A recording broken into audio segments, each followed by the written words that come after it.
ಚಿತ್ರದುರ್ಗ ನಗರದ ಸರ್ಕಾರಿ ಕಲಾ ಕಾಲೇಜು ಹಿತಚಿಂತನ ಚಾರಿಟಬಲ್ ಟ್ರಸ್ಟ್ ಹಾಗೂ ಪೊಲೀಸ್ ಬೇಟೆ ಸಂಯುಕ್ತಾಶ್ರಯದಲ್ಲಿ ಸರ್ಕಾರಿ ಕಲಾ ಕಾಲೇಜಿನ ಡಾಕ್ಟರ್ ಬಿಆರ್ ಅಂಬೇಡ್ಕರ್ ಜ್ಞಾನ ಸಭಾಂಗಣದಲ್ಲಿ ಅಕ್ಷರ ಬ್ರಹ್ಮ ರವಿ ಬೆಳಗೆರೆ ಎಂದಿಗೂ ಅಮರ ನುಡಿ ನಮನವನ್ನ ಕಾರ್ಯಕ್ರಮ ನಡೆಸಲಾಯಿತು.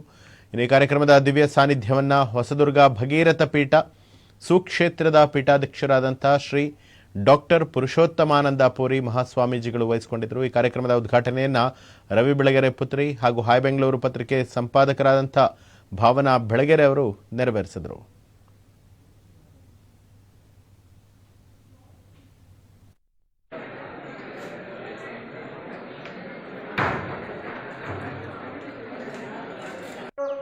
ಅಲ್ಲಿ ನಾನು ಬಾಸ್ ಆಗೇ ನೋಡ್ತಾ ಬಂದೆ. ಯಾವಾಗ ಇನ್ನೊಬ್ರು ಪ್ರಪಂಚಕ್ಕೆ ಏನೋ ಹೇಳ್ಕೊಡ್ತಾ ಇದ್ದಾರೆ ಅಥವಾ ಅವ್ರ ಲೇಖನಗಳಲ್ಲಿ ನಾನು ಓದ್ತಾ ಬರ್ತಾ ಇದ್ನಲ್ಲ, ಅವರು ಸಮಾಧಾನ ಅಂಕಣ ಆಗಿರ್ಬೋದು, ಬಾಟಮ್ ಐಟಮ್ ಆಗಿರ್ಬೋದು, ಅವ್ರದ್ದೇ ಖಾಸಗಿ ಎಕ್ಸ್ಪೀರಿಯನ್ಸ್ ಖಾಸ್ ಪಾಸ್ ಆಗಿರ್ಬೋದು, ಅದರಲ್ಲೆಲ್ಲ ನಾನು ನೋಡ್ತಾ ಬಂದಂತಹ ವಿಷಯಗಳಲ್ಲಿ ಅರಿತಾ ಬಂದಂತಹ ನಾನು ಕಲ್ತಿರೋವಂಥದ್ದು, ಅವರು ಸಮಾಜದಲ್ಲಿ ಅವರ ಅನುಭವಗಳನ್ನ ಬರಿತಾ ಇದ್ರಲ್ಲ ಅದಕ್ಕೆ ತಿದ್ದುತ್ತಾ ಬಂದರು.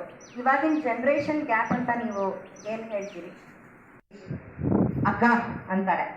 ನಮ್ಮ ಅಕ್ಕನ ನಮ್ಮಪ್ಪ ಹೌಚ್ಕೊಂಡಿದ್ರೆ ಅಕ್ಕ ಅಂತಿದ್ದೆ, ಬಿಟ್ಬಿಡೋರು ನಮ್ಮಪ್ಪ, ಅಯ್ಯೋ ಬಂದಪ್ಪ ಇವಳು ಕರಡಿ ಮರಿ ಅಂತ. ಇನ್ಯಾರೋ ಬಂದು ಅಪ್ಪ ಅಂತ ಹೇಳಿದಾಗ, ಅಪರಿಚಿತರು ಯಾರೋ ಬಂದು ಅಪ್ಪ ಅಂತ ಗೋಳು ಹೇಳ್ಕೊಂಡಾಗ, ಅವರ ದುಃಖಗಳನ್ನ ಹೇಳ್ಕೊಂಡಾಗ ಅಪ್ಪ ಸಾಂತ್ವನ ಮಾಡಿ ಅವ್ರಿಗೆ ಸಮಾಧಾನ ಹೇಳಿ ಕಳಿಸ್ತಾ ಇದ್ದಿದ್ ರೀತಿ ನನಗೆ ಮೊದಲೆಲ್ಲ ಹೊಟ್ಟೆ ಕಿಚ್ಚಾಗ್ತಾ ಇತ್ತು.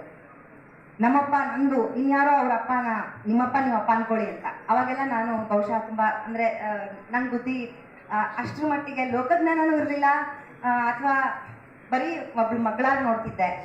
ನಮ್ಮ ತಂದೆ ಏನ್ ಮಾಡಕ್ ಹೋಗ್ತಿದ್ದಾರೆ ಜಗತ್ತಿಗೆ ಅನ್ನೋದು ನನಗೆ ಗೊತ್ತಾಗ್ತಾ ಇರಲಿಲ್ಲ.